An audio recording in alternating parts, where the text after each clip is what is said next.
Hello दोस्तों, कैसे हैं आप सब। मैं आपका स्वागत करता हूं अपने YouTube channel jobs in shorts पे। हमेशा की तरह आज मैं फिर से आपके लिए एक नई जॉब वैकेंसी की जानकारी लेकर आया हूं दोस्तों, जो कि हमारे पास निकल कर आई है इंडियन कोस्ट गार्ड की तरफ से। जी हाँ दोस्तों, ये जॉब वैकेंसी है Indian Coast Guard AC recruitment 2023, जिसे कि 71 असिस्टेंट कमांडेंट पोस्ट के लिए जारी किया गया है। सैलरी की बात की जाए तो ये आपको 56,100 रुपये से लेकर 2,05,400 रुपये पर मंथ तक की मिल जाएगी। वहीं जॉब लोकेशन आपका ऑल इंडिया होगा, यानी आपकी पोस्टिंग पूरे भारत में कहीं भी की जा सकती है। तो आइए बिना देर किए इस जॉब वैकेंसी के बारे में डिटेल में जान लेते हैं। लेकिन उससे पहले अगर आपने हमारे चैनल को सब्सक्राइब नहीं किया है तो तुरंत ही सब्सक्राइब करें, क्योंकि हम हर रोज आपके लिए नई नई जॉब वैकेंसी की जानकारी लेकर आते ही रहते हैं। साथ ही इस वीडियो को पूरा देखें और लाइक और शेयर करना ना भूलें। सबसे पहले बात कर लेते हैं रिक्रूटिंग ऑर्गेनाइजेशन की। तो इस नोटिफिकेशन को जारी किया गया दोस्तों इंडियन कोस्ट गार्ड आईसीजी की तरफ से। अगर वहीं बात करें कौन कौन से कैंडिडेट्स के लिए आवेदन कर पाएंगे, तो ऑल इंडियन कैंडिडेट चाहे वो पूरे भारत में कहीं भी रहते हो इसके लिए आवेदन कर सकेंगे। पोस्ट वाइज डिटेल्स की बात की जाए तो जनरल ड्यूटी यानी जीडी के लिए 40 वैकेंसी है, कमर्शियल पायलट लाइसेंस यानी एसएससी के लिए 10 वैकेंसी है, टेक्निकल मैकेनिकल के लिए 6 वैकेंसी है, टेक्निकल इलेक्ट्रिकल एंड इलेक्ट्रॉनिक्स के लिए 14 वैकेंसी है, वहीं लॉ एंट्री के लिए 1 पोस्ट है।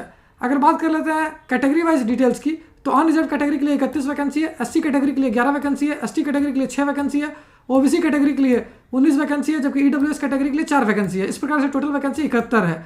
अगर बात कर लेते हैं एज लिमिट यानी आयु सीमा की, अगर आप जनरल ड्यूटी जीडी के लिए अप्लाई कर रहे हो तो आपका जन्म 1 जुलाई 1998 से लेकर 30 जून 2002 के बीच होना चाहिए। वहीं अगर सीपीएल यानी एसएससी के लिए आप आवेदन कर रहे हो तो आपका जन्म 1 जुलाई 1998 से लेकर 30 जून 2004 के बीच होना चाहिए।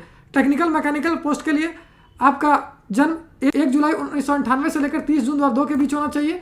वहीं टेक्निकल इलेक्ट्रिकल एंड इलेक्ट्रॉनिक्स के लिए आपका जन्म 1 जुलाई 1998 से लेकर 30 जून 2002 के बीच होना चाहिए। वहीं अगर बात करते हैं लॉ एंट्री पोस्ट की, तो इसके लिए आपका जन्म 1 जुलाई 1994 से लेकर 30 जून 2002 के बीच होना चाहिए।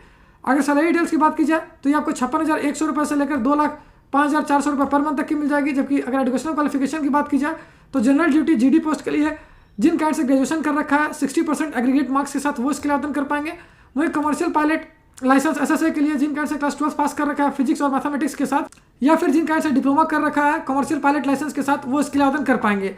टेक्निकल मैकेनिकल की बात की जाए तो जिन कैंडिडेट से इंजीनियरिंग डिग्री कर रखा है नवल आर्किटेक्चर में, मैकेनिकल में, मरीन में, ऑटोमोटिव में, मैकाट्रॉनिक्स में, इंडस्ट्रियल एंड प्रोडक्शन में, मेटलर्जी में, डिजाइन में, एरोनॉटिकल में या फिर एरोस्पेस में, वो सारे कैंडिडेट्स के लिए आवेदन कर पाएंगे। टेक्निकल इलेक्ट्रॉनिक्स एंड इलेक्ट्रिकल की बात की जाए तो जिन कैंडिडेट्स ने engineering degree in electrical electronics and telecommunication, instrumentation and control, electronics and communication, power engineering, power या फिर इलेक्ट्रॉनिक्स से कर रखा है, वो इसके लिए आवेदन कर पाएंगे।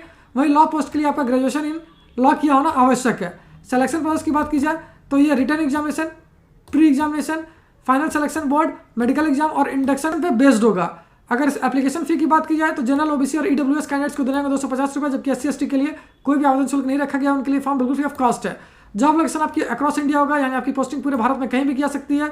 वहीं अगर अंत में बात कर लेते हैं इंपॉर्टेंट डेट्स की, तो इस फॉर्म को भरने की प्रक्रिया 25 जनवरी 2023 से स्टार्ट होगी, जो कि 9 फरवरी 2023 तक चलेगी। तो उम्मीद करता हूं दोस्तों इस शॉर्ट वीडियो में आपको इस वैकेंसी से रिलेटेड सारी जानकारी अच्छे से समझ आ गई होगी। अगर फिर भी आपको कोई डाउट है या फिर कोई क्वेश्चन है तो उसे आप हमें कमेंट सेक्शन में पूछ सकते हो। साथ ही एक और इंपॉर्टेंट बात बता दो दोस्तों, इस वैकेंसी से रिलेटेड जितने भी इंपॉर्टेंट लिंक्स है वो सारी आपको इस वीडियो के डिस्क्रिप्शन में मिल जाएगी। उस पर क्लिक करके आप ऑफिशियल नोटिफिकेशन भी डाउनलोड कर सकते हो और अपने फॉर्म के लिए आवेदन करना भी स्टार्ट कर सकते हो। तो फिर मिलता हूं दोस्तों एक नए वीडियो में एक नई जॉब वैकेंसी की जानकारी लेकर। जय हिंद।